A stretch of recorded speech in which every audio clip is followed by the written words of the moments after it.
This is a stitched-together compilation of TikToks explaining why some believe the US is heading toward collapse. I don't own these clips. This is purely for educational and awareness purposes. Somebody said, oh, the shelves are going to be open. Well, maybe the children will have $2 instead of $30, you know? And maybe the $2 will cost a couple of bucks more than they would normally. But we're not talking about something that we have to go out of our way. They have ships that are loaded up with stuff, much of which, not all of it, but much of which we don't need. April 29th, 2025. It's raining, y'all. This is the empty shelves they talking about. Right. It's some stuff. But it's starting though. Man, it's happening. It's happening. Empty shelves. Look at that.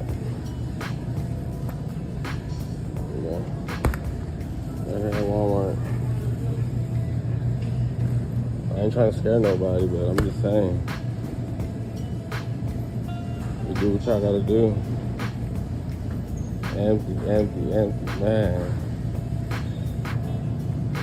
Everyone's talking about Trump's first 100 days, but here are 4 things you can expect from Trump's next 100 days. Number 1, Trump's trade war is about to get a lot worse. In the next 100 days, you're going to see empty shelves at stores, prices begin to skyrocket, and potentially a serious recession that hobbles our economy. Trump has not notched a single trade agreement with any country since launching his tariffs, and even if he does, it won't make much of a difference. Our allies are moving on without us, opening up trade with each other as we shut it down. We've essentially ended trade with China, which accounts for more than 13% of all the goods that we import into this country. As I speak, hundreds of ships are literally sitting outside of ports in China as our ports are empty. Number 2, you're going to hear a lot more about immigration as Trump uses the issue to ratchet up his authoritarian agenda. Already, we've seen Trump send dozens of innocent people to foreign prison camps without a single court hearing.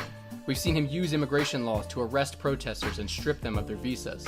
And we've seen him deport US citizens, including kids with cancer. But Trump doesn't want to stop there. He's trying to create a registry of all immigrants in the US. He's using ICE to raid the homes of lawful Americans. And he told the president of El Salvador that he wants to send US citizens to his gulags. Number 3, corruption. Lots of it. The first 100 days of Trump's term has been a feeding frenzy of corruption. He created a crypto meme coin to monetize the presidency and take money anonymously from anyone in the world.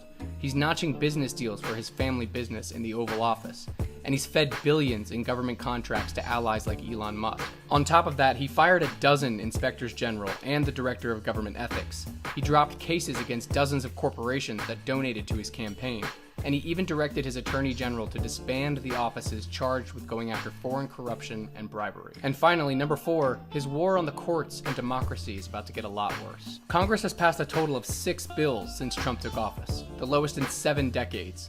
That's because Trump has attempted to do all his legislating via presidential memo, and unsurprisingly, almost all of it is illegal, so it's been blocked by the courts. And Trump has used this as a pretext to attack the judiciary. He's ignored federal court orders, including from the Supreme Court. He's called for judges who rule against him to be impeached. And last week, his FBI arrested a judge in Milwaukee. Trump's first 100 days have been utter chaos, focused solely on him. But the next 100 days are about us, whether we have the conviction to fight back against his attempted authoritarian takeover. Whether you're angry, sad, afraid, or overwhelmed, that's good. It shows you haven't clocked out. But now you have the chance to do something about it. Share this video, follow for updates, get involved, and make sure the people in your life are paying attention before it's too late. We are here to sound the alarm on Trump's disaster of a trade policy with some of the ports that we represent, because the window of opportunity we have to minimize the worst consequences of this inane tariff agenda is rapidly shrinking. I want to be clear what's happening here. One economically illiterate president is forcing a totally unpredictable and thoughtless trade war onto the entire world. And although Trump inherited a remarkably strong and resilient American economy, he is single-handedly pushing this nation towards a painful Republican recession while forcing a tax increase on everyone. All of the major economic indicators are there. We're talking about big red flashing sirens. We went from months of strong economic growth and predictions of more growth to come to a shrinking economy, all thanks to Trump and his tariffs. Consumer confidence is at its lowest level since COVID because it's pretty obvious Trump is driving the economy into the ground on purpose. Small businesses in my state who rely on imports are telling me the situation is as dire for them as it was during COVID. During COVID, they're actually calling Trump's trade war a kind of COVID 2.0 for them. They are facing tariffs on items we either don't grow or make in the United States, and realistically never will for things like coffee or green tea. They are shouting from the rooftop that Trump is single-handedly detonating a mass extinction event for small businesses in America. And listen, few people understand better than our ports that you don't need these tariffs to last very long for them to have a very big impact. Fewer ships from across the Pacific means less cargo at our ports. Less cargo at our ports means less goods for our truckers to transport. And that ultimately means bare shelves for our retailers and the American consumer. Now, even if you assume the most optimistic outlook that Trump is going to cut amazing new trade deals with everyone he's burned, which he won't, there will still be a painful cost from the shock to the economy that has already been set in motion. Supply chains do not reset in an instant. The time to reverse these Republican tariffs was the same day they were announced. Just 3 Republicans chose to support Senator Wyden's resolution yesterday, with the majority blocking that bill.